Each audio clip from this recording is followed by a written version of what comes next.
Welcome to our second of our homily series, Don't Believe Everything You Think. Last week, we discussed the fact that we have to rethink our choices. And this week, we have the meeting of the minds. Isaiah says, "My thoughts are not like your thoughts, nor your ways my ways." So we have God with his mind, and we have us with our minds. And right away, we have a problem, don't we?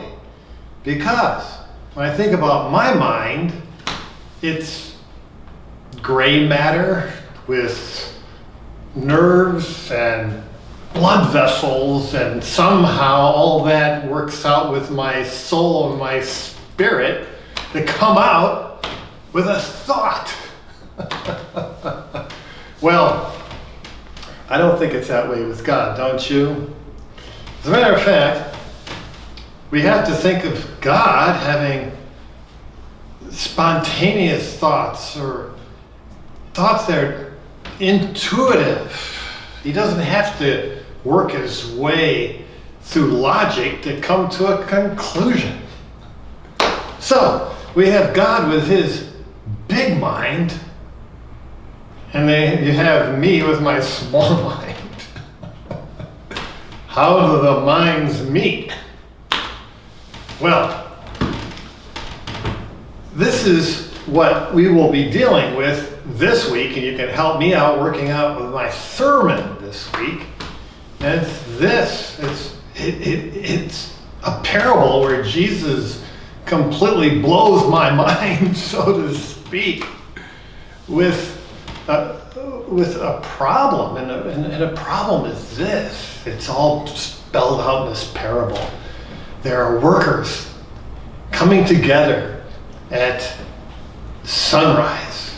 And they did this in the Middle East in the old times. They do it in third world countries. They even do it now at Home Depot. Now, we have day laborers coming, and they're hoping to get hired for the day. And so, at 6 o'clock, the foreman comes, takes everyone that he can, goes off, but he leaves a number of disappointed people, right? Now, in the parable, some of these linger on to 9 o'clock in the morning, and the foreman comes by and says, "We need some more people." It happens at 12 o'clock, it happens at 3 o'clock, it even happens at 5 o'clock with only 1 hour to work. Now, at the end of the day, the landowner tells the foreman to give everyone the same pay. My dear brothers and sisters, this is just not right. It defies my logical thinking.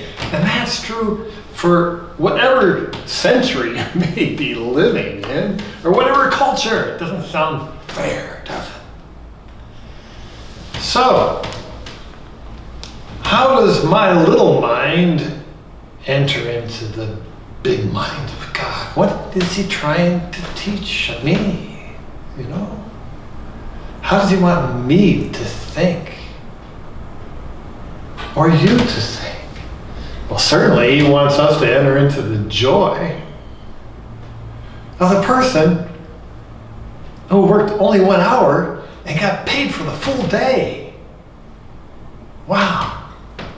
And the people who worked the whole day, they were fine until they saw the generosity of the landowner.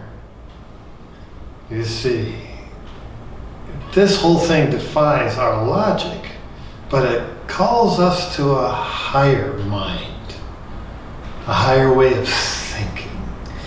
So I'm still trying to work this out. And I would like to have you work it out with me as we prepare for this week's homily, the meeting of the minds.